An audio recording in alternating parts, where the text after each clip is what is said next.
Disturb ન કરે. આગળ બેસવાનો ફાયદો એ થાય, પાછળ બેઠા હોય તો કોઈ આમ હલતું હોય તો એમાંય ધ્યાન જાય ને. એટલે જેટલું બને એટલું, એટલે કહું નજીક જેટલું હોય એટલું નજીક આવવું એમ, મહાત્માની વક્તાઓની નજીક રહેવું, એમાં લાભ છે એમ. દરિયા કિનારે કે નદી કિનારે જઈએ તો ઠંડક તો મળવાની જ છે ને ભલા માણસ, જેટલા નજીક હોય એટલે બધું ઠંડક મળે. એટલે હા, તદેવ સાધ્યતામ તદેવ સાધ્યતામ. પણ મહારાજ એ બધું કરીએ પણ આ મારું આ માયાનું મારે સોરે કરવું. આ માયા મને આ બધું કરવા નથી દેતી, સત્સંગ નથી કરવા દેતી, સંગ સુધારવા નથી દેતી. થોડી વારે સંસારનો રંગ લાગી જાય છે. ચાલો માસ્તર સાહેબ આજે જવું છે ગરબી જોવા, ફલાણાની ગરબી બહુ વખણાય છે.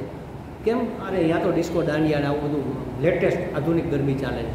ચાલો જઈએ. પાસ આવી ગયા છે. પાસ તો કોઈ ગરબી ખરેખર ગરબી નથી, મનોરંજન જ છે. પણ મને એમાં રસ, હું એમ નથી કહેતો ન જોવા જાઓ, જવું, પણ કેવો ભાવ લઈને જવું. પેલું છે ને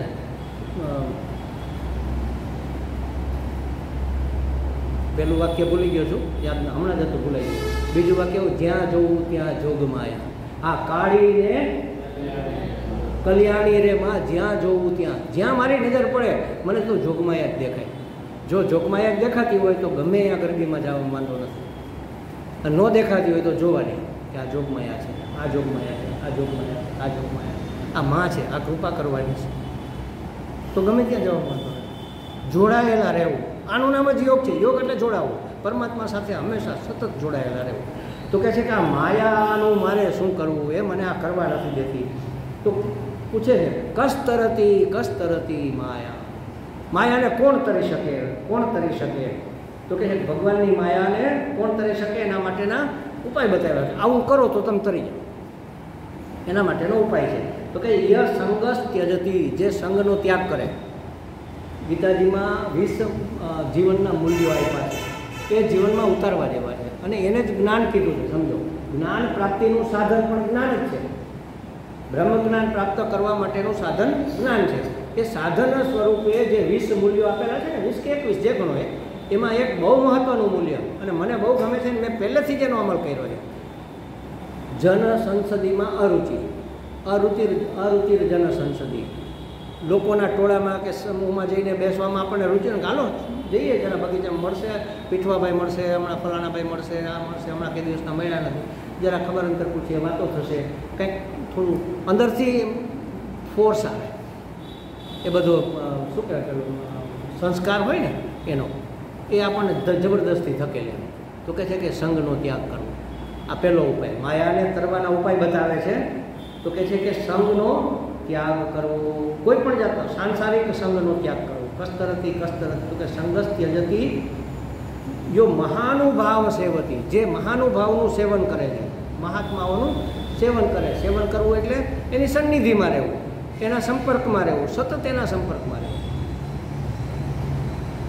મારે 3 રાજકોટમાં અને 3 બહારગામ 6 શિષ્યો છે.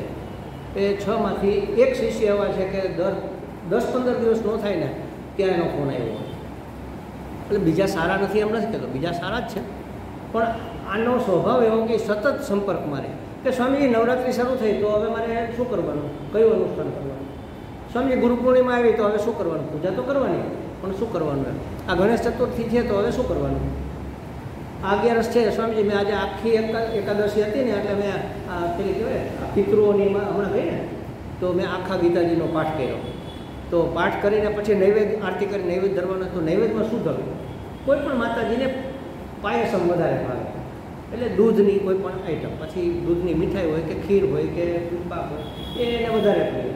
તો માતાજીને પાયસ ધરવાનો હોય, ગણપતિને લાડુ ધરવાના હોય, એને જે ભાવતું એ ધરીએ તો વધારે સારું ને. મને ભિક્ષા માટે કયો ન ભાવતી હોય એવી વસ્તુ, મને ભગવાનની કૃપા કેવી છે એ બધું ભાવે છે, પણ ન ભાવતી કરતાં ભાવતું બનાવીએ તો તમને આનંદ થાય, ખાનારને આનંદ થાય. એવું ભગવાન સાથે છે. ભગવાન સાથે આપણે સંબંધ જોડેલો છે, સંબંધથી પ્રેમ વિકસતો હોય છે. તો કહે છે કે અહીંયા એ રીતે સાંસારિક લોકોના સંઘનો ત્યાગ કરવો અને મહાત્માઓનો સંઘ વધારવો. મહાત્મા કે મહત કૃપા આપણે પ્રાપ્ત કરવી હોય તો એ એમના સન્નિધિમાં સતત આપણે રહેવું જોઈએ. તો કહે છે કે જે આસક્તિ છોડીને મહાનુભાવોનો સંગ કરે અને જે સંસારમાં મમતા રહિત થઈ જાય, આપણે એવું ને મમતા છોડનાર, એ પણ પ્રાપ્ત કરે. મમતા રહિત થઈ જાય એ માયાને આરામથી તરી જઈ શકે. તો કે સંગાશક્તિ અને વિષયાશક્તિ કેવી રીતે છોડવી એનો ઉપાય ઉદાહરણ આપે છે. તમે તરવૈયાને તરતા જોયો, તમે પોતે તરતા અમુક ના આવડતું હશે તો શું કરે માણસ તરતી વખતે? બે હાથે પાણીને પાછળ ધકેલે. તો સંગ અને આસક્તિ ધકેલતા આવવાની તો છે જ, ધકેલ્યા રાખવાની. આવું છે ફલાણાભાઈ, ના તમે જે આવો ને મારે આજે મૂડ નથી, પણ તમારે તો કોઈ દી મૂડ ન હોય. હા ભાઈ મારું એવું જ છે, તમે જાઓ, ધકેલી દીધી. બરાબર. અરે ઘણો સમયથી આ શું કહેવાય પેલું નથી ખાધું, હમણાં ઘણો સમયથી આ બહેનું નથી આપણા ઘરમાં, ધકેલી દો. બોલતા બોલતા અહીં સુધી આવી ગયું હતું કે અરે ભાઈ આજે શું કરો છો? તો કે મજા, બસ જો રસોડામાં જાઉં છું તો આજે દાળ ઢોકળી બનાવજો ને, હમણાં ઘણો સમયથી નથી બનાવી. આવું કહેવાનું મન થઈ ગયું, ધકેલી દીધું. વિષયોની આસક્તિ અને સાંસારિક લોકોનો સંગ આમ તો તરી શકાય. પણ તરવૈયો જ્યારે તરતો હોય એમાંય લાંબુ તરવાનું હોય તો થાકી જાય કે નહીં? થાકી જાય ને. સમુદ્ર તરતો હોય તો પેલી બંગાળની ખાડી ને એવું બધું તરતા હોય લોકો. તો વચ્ચે પછી હનુમાનજી પણ સમુદ્ર તરીને ગયા હતા. તો વચ્ચે એક જગ્યાએ ઉતરા હતા, ખબર છે ક્યાં ઉતરા હતા? હું ભૂલી ગયો, મને ખ્યાલ છે. અહીંયા પેલી સુરસા પણ હતી ને એવું બધું હતું. એટલે ટેકરી જેવું વચ્ચે હોય એમાં વિસામો ખાવા ઉતરે. તો આ સંસારના સંઘને ધકેલવામાં, એ તરવામાં થાક લાગે તો એ મહાત્મા છે, એ વિસામો છે, એમને મળી લ્યો એટલે આ થાક ઉતરી જાય. આ બે વસ્તુનો, સંઘનો અને આસક્તિનો થાક ધીમે ધીમે ઉતરી જાય. એ ધકેલતા રહેવું, એનાથી અળગા થવું, તરવૈયાની જેમ વિષયની આસક્તિ અને સાંસારિક વ્યક્તિઓના સંઘમાંથી મુક્ત થવું. આપણે જ્યારે તરતા હોય ત્યારે આપણને પ્રેરણાનું બળ મળે. બકઅપ કરતા હોય ને, બકઅપ કરે આમ પેલા રિંગની અંદર મુક્કાબાજી હાલતી હોય ને ત્યારે એનું નામ ફલાણાભાઈ આવું બોલતા હોય. રામુ રામુ, રામુને જોમ ચડે.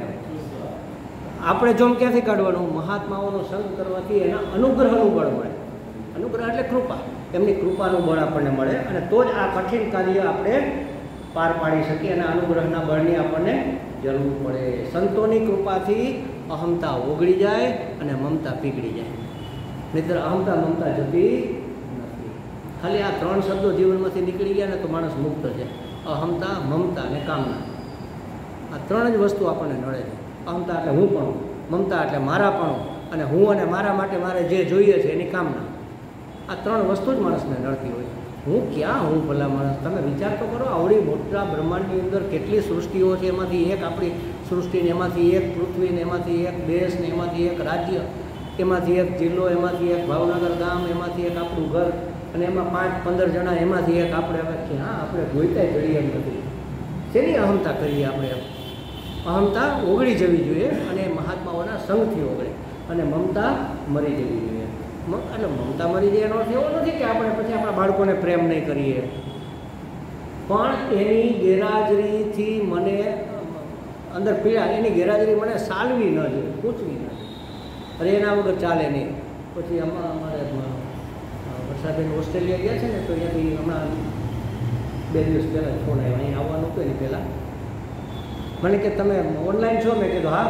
તો એ કે વિડીયો કોલ કરો. ભાઈ પણ વાત તો થાય જ છે ને. એ કે ના ના, દેખાય ને, મોઢું દેખાય, દર્શન થાય ને. આમ ભલે એને સંન્યાસી તરીકે દર્શન કરવાનું મન કદાચ થયું હશે કે ગમે એ કારણ છે, પણ એનું મોઢું જોયું નથી, કેટલા દિવસ થઈ ગયા.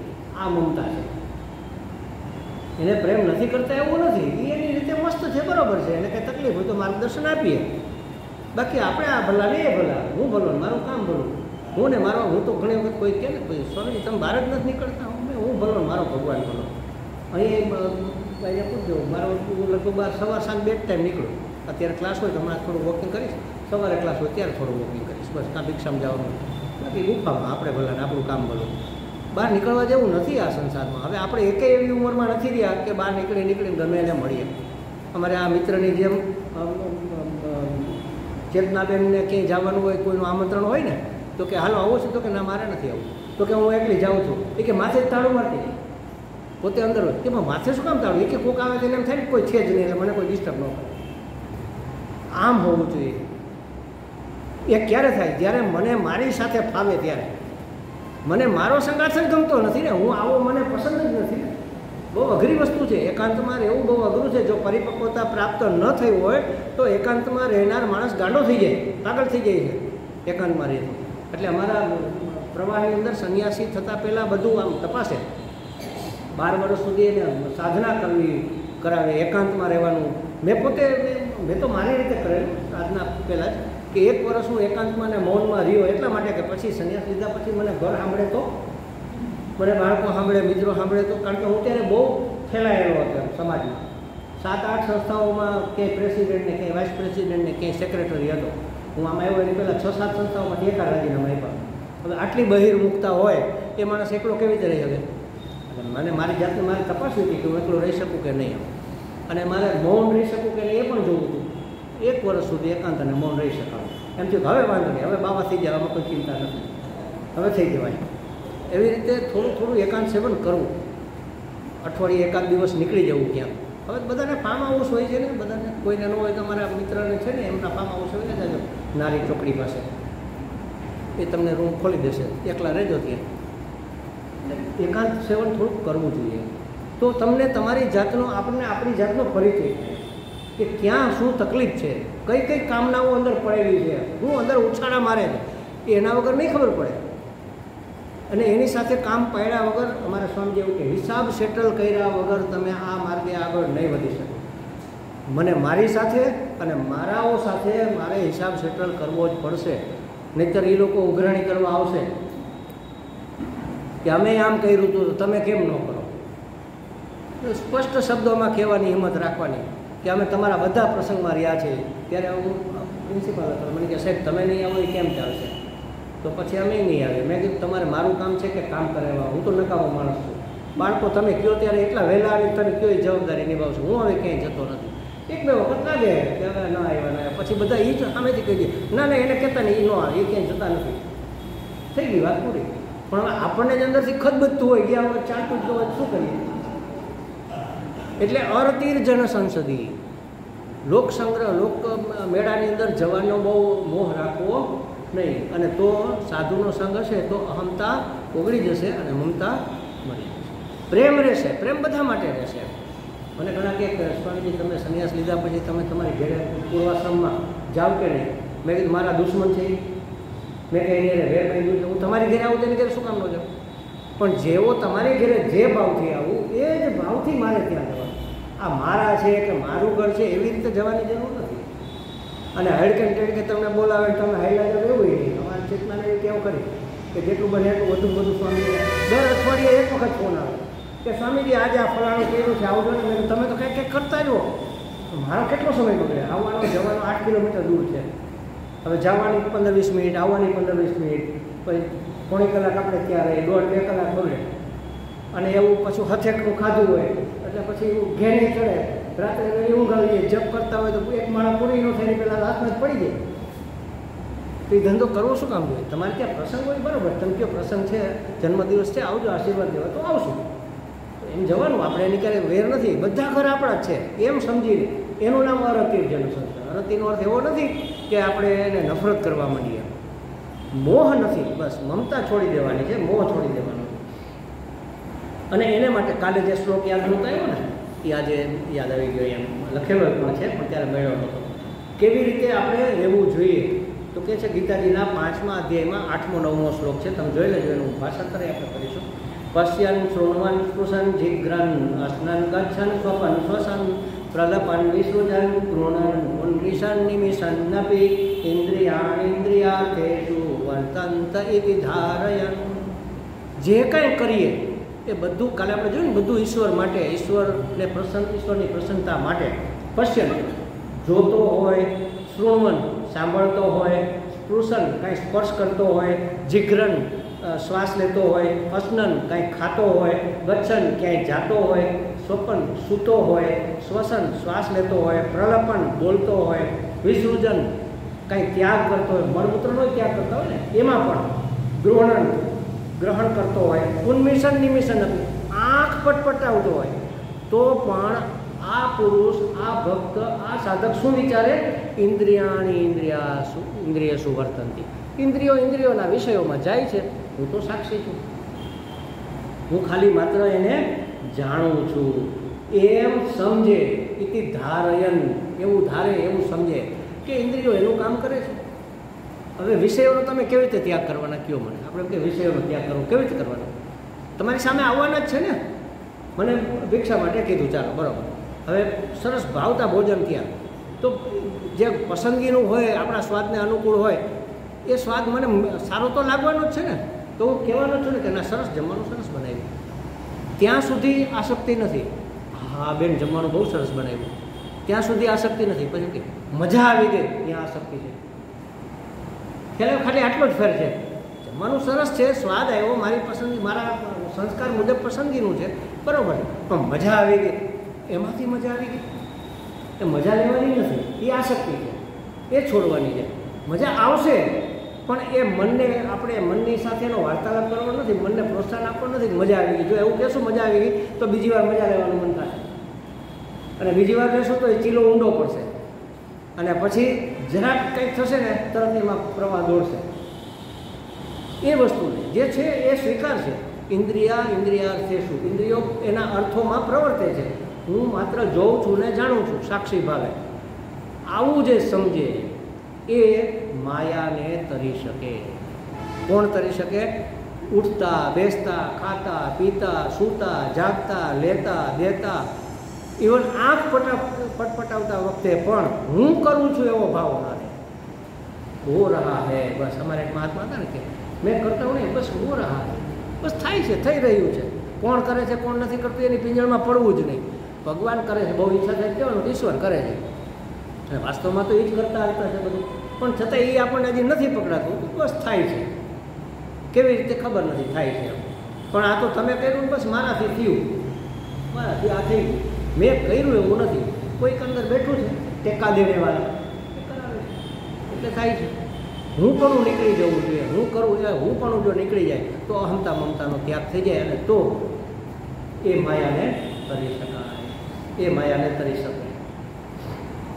તો કે સતરતી, સતરતી, એ માયાને તરે, એ માયાને તરી જ જાય, તરી જ જાય, તરી જાય જ.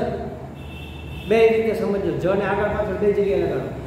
જે આ રીતે જીવન જીવે એ માયાને તરી જ જાય, તરી જાય જ. એમાં શંકાને કોઈ સ્થાન નથી, બરાબર. પોતે તો માયાને તરી જાય, પણ આગળ શું કહે છે? સતરતી, સતરતી, સ લોકાંશ તારયતી, એ લોકોને પણ તારી દે. સમજો, આવો જે ભક્ત હોય ને, એની સન્નિધિથી, એના સંપર્કમાં આવવાથી, ભાગવતની અંદર ભગવાને ખુદ કીધું, ભાગવતમાં ભગવાનનું વાક્ય છે, મદ ભક્તિ યુક્તો ભુવનમ પુનાતિ. મારી ભક્તિથી જે યુક્ત સાધક છે, એટલે કે જે ભક્ત છે, એ ત્રિભુવનને પવિત્ર કરનાર છે. તમે વિચાર કરો, ભગવાનની ભક્તિથી જે યુક્ત છે, એટલે કે ભગવાનનો પરમ ભક્ત છે, પરાભક્તિ જેને પ્રાપ્ત કરી છે, એ પોતે તો તરી જાય છે, પણ ત્રણેય ભુવનને પવિત્ર કરે છે. ત્રણ ભુવન, ભુવન કેટલા છે? 14 ભુવન છે ને આમ તો.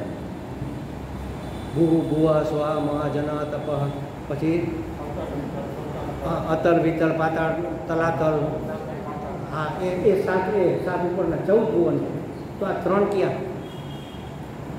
આ ઘણી વાર એવું હશે, પણ આપણે એના તરફ ધ્યાન નથી આપ્યું. ત્રણને આવી રીતે વિભાગમાં વહેંચાય. એક તો આપણે છીએ એ, એક ઉર્ધ્વલોક ને એક અધોલોક. ઉર્ધ્વમાં બધા આવી ગયા, અધોલોકમાં બધા આવી ગયા. એમ ત્રણેય ભુવનને મારો ભક્ત છે એ પવિત્ર કરે. નરસિંહ મહેતાએ કીધું ને, કુળ 71 તાયરા રે. આવો ભક્ત જે કૃષ્ણનો ભક્ત છે એને કુળ 71, એનાથી 71 કુળ તરી જાય. 71 એટલે પોતાના માતૃપક્ષના અને પોતાના પિતૃપક્ષના. અમે લોકો સંન્યાસ લઈને ત્યારે અમારા હાથે જ પિંડદાન ને શ્રાદ્ધ ને બધું કરાવી દઈએ. ત્યાં ગંગાજીમાં જ પિંડદાન કરાવે. સૌથી પહેલાં અમારું પિંડદાન સૌથી છેલ્લે કરવાનું. પહેલાં પિતૃપક્ષનું પિંડદાન કરવાનું, મારા પિતા, એના પિતા, એના પિતા, અને 7 પેઢીનું. પછી માતૃપક્ષનું કરવાનું, માં, એના બુઝુર્ગ, એના વડીલો, એના વડીલો, એના વડીલો, એના વડીલો, એવી રીતે. એટલે હાથ દૂન 14 પેઢી એ છે, પછી પોતાનું કરવાનું. છેલ્લે હું પણ, મારું પિંડદાન થઈ ગયું. હવે આ શરીરને અવસાન થાય આ શરીરનું, તો આની પાછળ કોઈ ક્રિયા કરવાની જરૂર નહીં. એને તમે ફેંકી દો, એને તમે જમીનમાં દાટી દો, એને તમે ગંગાજીમાં વહાવી દો, એને તમે જંગલમાં કાગડા કૂતરાને નાખી દો, કોઈ ફેર પડે. કારણ કે પોતે જ અગ્નિદાહ દઈ દીધો ને, પોતાનું પિંડદાન કરી દીધું. અને વિધિવત કાયદેસર રીતે અમારે ત્યાં તો બહુ સાઉથમાંથી બ્રાહ્મણો બોલાવે છે, એક શબ્દ શુદ્ધ ઉચ્ચારથી અને શુદ્ધ વિધિ પ્રમાણે આખું આ બધું થાય. મને સૌથી મોટો આનંદ તો ત્યારે સંન્યાસ લીધો ત્યારે, આ સંન્યાસનો તો હોય પણ આ આનંદ મને સૌથી મોટો હતો કે ચાલો આ પિંડદાન મારું અને પિતૃઓનું બધાનું આટલું શુદ્ધ રીતે કોઈ દિવસ થવાનું નહોતું સંસારમાં. કે અમારે ત્યાં સાઉથના બ્રાહ્મણો છે અત્યંત વિદ્વાન, એને તમે પૂછો તો જરાય ચલાવી ના લે, બહુ વ્યવસ્થિત રીતે કરાવે. તો એ પોતે તો તરી જાય, આવો મહાત્મા છે એ પોતે તો તરી જાય. કુળ 71 તાયરા રે, એણે તો 71 કુળને તારી દીધા, 3 પેઢીઓને. અને આને તો એનાથી નહીં ભગવાને વધારે કીધું, 3 લોકમાં પવિત્રતા ફેલાવી દીધી, 3 લોકને પવિત્ર કરીને. એને એક બીજું પણ કહે છે આપણે શાસ્ત્રની ભાષામાં, પંક્તિ પાવન, લાઈન સર બધાને પવિત્ર કરી નાખે. એમ જ્યાં બેઠો એ આખી લાઈન પવિત્ર, જ્યાં પગ પડ્યો એ આખી ધરતી પવિત્ર. એમ એટલે મહાત્માઓને અમારા લોકોને બધા એવું કહે, સ્વામીજી અમારે ત્યાં પગલાં કરો ને. પગલાં તો નથી કરતા, પગલાં કર્યા તો તમે પોતું મારી દો છો. અહીંયા પગલાંનો અર્થ શું છે? પગલાં કરો એટલે તમે ત્યાં આવો, તમે ત્યાં ચાલો, જેથી અમારી આ પ્રેમાઇસીસ છે એ પવિત્ર થાય. કે તમારા જે સાધનાના વાઇબ્રેશન્સ છે એ બધા અસર કરતા જ હોય ને, આપણે જાણીએ કે ન જાણીએ. દરેક વસ્તુ, કોઈ વસ્તુ નિરર્થક જવાની જ નથી. તમે 10 વખત રામ રામ રામ રામ રામ રામ બોલ્યા, એની અસર તમારી અંદર ઊભી થવાની જ છે. અને એ અસર બધે જ ઇફેક્ટ થવાની છે. આખા વિશ્વમાં, આખું વિશ્વ બધા સાથે જોડાયેલું છે. સમજો, હું એક વાક્ય બોલું તો આખા વિશ્વના કલ્યાણ માટે એ કામ કરે, અને હું એક ગાળ બોલું તો આખા વિશ્વના અકલ્યાણ માટે પણ એ કામ કરે. મને એમ થાય પણ મેં તો આ ભાઈને એકને જ જરાક નફટ એવું કીધું, એમાં બીજાને શું લેવા દેવા? પણ બધા એકબીજા સાથે જોડાયેલા છે, બધા જ જોડાયેલા. માનો કે એક વ્યક્તિને આપણે કીધું નફટ, તો જેને આપણે કીધું એના પિતૃઓને ગાળ થઈ કે નહીં? અને અંતે તમે હાલ્યા જાઓ, પિતૃ કરતાં છેલ્લે એક જ નીકળશે કે નહીં? બ્રહ્માજીમાંથી જ આ બધા પેદા થયા ને. બ્રહ્માજીએ 7 પહેલાં સપ્તર્ષિને, મરીચ્યાદી 7 સપ્તર્ષિને જન્મ આપ્યો માનસ પુત્રો તરીકે. પછી એણે આ સૃષ્ટિની રચના કરી. આપણે બધા છીએ તો બ્રહ્માજીના જ પુત્રો ને. છેલ્લે તો અહીંયા પહોંચવાની છે આગળ. હવે કોણ બાકી રહેશે કહો તમે? એટલે એક પણ સદવાક્ય બોલીશું, શુભેચ્છા પાઠવીશું, બધાને પહોંચશે. અને એક પણ ઉભાવ દાખવીશું, એ પણ બધાને પહોંચશે. અને પછી આપણને એમ થાય કરે ભગવાન અમારે જિંદગીમાં આવા દુઃખ કેમ આવ્યા, અમે એવા શું કામ કર્યા હતા કે અમારે આ ભોગવવું પડે? પણ કર્યા ત્યારે તો ખબર જ નહોતી ને, સમજણ જ નહોતી કે આ બધે અસર કરે છે, આ ઠેઠ સુધી આવે છે અને ઠેઠ સુધી અસર કરવાની છે. હવે આમાંથી કેમ આ ઢગલા ને ઢગલા કર્મો કર્યા છે, કોઈ હિસાબે આમાંથી બહાર નીકળી ન શકાય. એક જ ઉપાય છે, જ્ઞાનાગ્નિ ભસ્મસાત કુરુતે તથા. જો જ્ઞાનાગ્નિ પ્રગટ થઈ જાય તો બધું બળીને ભસ્મ. જ્ઞાન માત્ર ઉપાય છે, બીજો કોઈ ઉપાય નથી. અને જ્ઞાન પ્રાપ્તિ, કર્મથી શુદ્ધિકરણ થાય, જ્ઞાનથી પ્રાપ્તિ થાય, અને બંનેને જોડતો સેતુ છે એ ભક્તિ. ભક્તિ કર્મની સાથે પણ હોય ત્યારે એ નિષ્કામ કર્મ થાય, પરમાત્માને અર્પણ થાય. અને એ જ ભક્તિ જ્યારે આત્માનુસંધાન તરીકે આવે ત્યારે જ્ઞાનીને પરમાત્માની પ્રાપ્તિ કરાવે. તો કહીએ સતરતી સ લોકાંશ તારયતી. તો બરાબર છે મહારાજ, પણ એ આવો પવિત્ર પ્રેમ વિશે કંઈક તો તમે કહો, એ કેવો હોય? એમ તો કહે છે અનિર્વચનીય પ્રેમ સ્વરૂપ. એ કહી ન શકાય. એના માટે હિન્દીમાં એક કહાવત છે, ગુંગે કા ગુડ. મૂંગો માણસને ગોળ ખવડાવે પછી કેવું લાગ્યું તો શું કે વિચારો? એને આપણે ગુજરાતીમાં કહું શું કહેવું? મૂંગાનો મોંથા.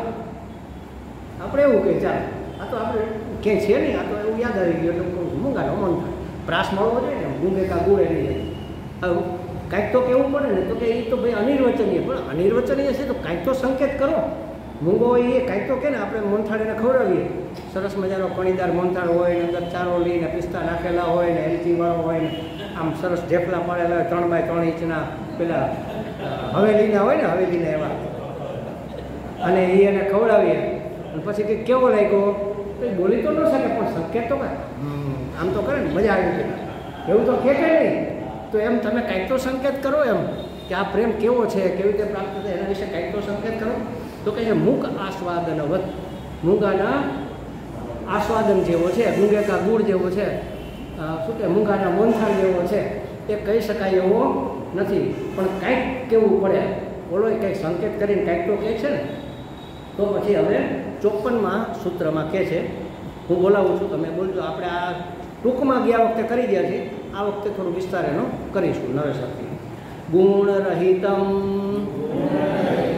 કામના રહિતમ પ્રતિક્ષણ વર્ધમાનમ અવિચ્છિન્નમ સૂક્ષ્મતરમ અનુભવરૂપમ. આવો છે એ પરમો કે. હવે આ સમજાવો તો કે નારદજી કહે છે કે કાલે સમજાવશો. ઓમ પૂર્ણમદઃ પૂર્ણમિદં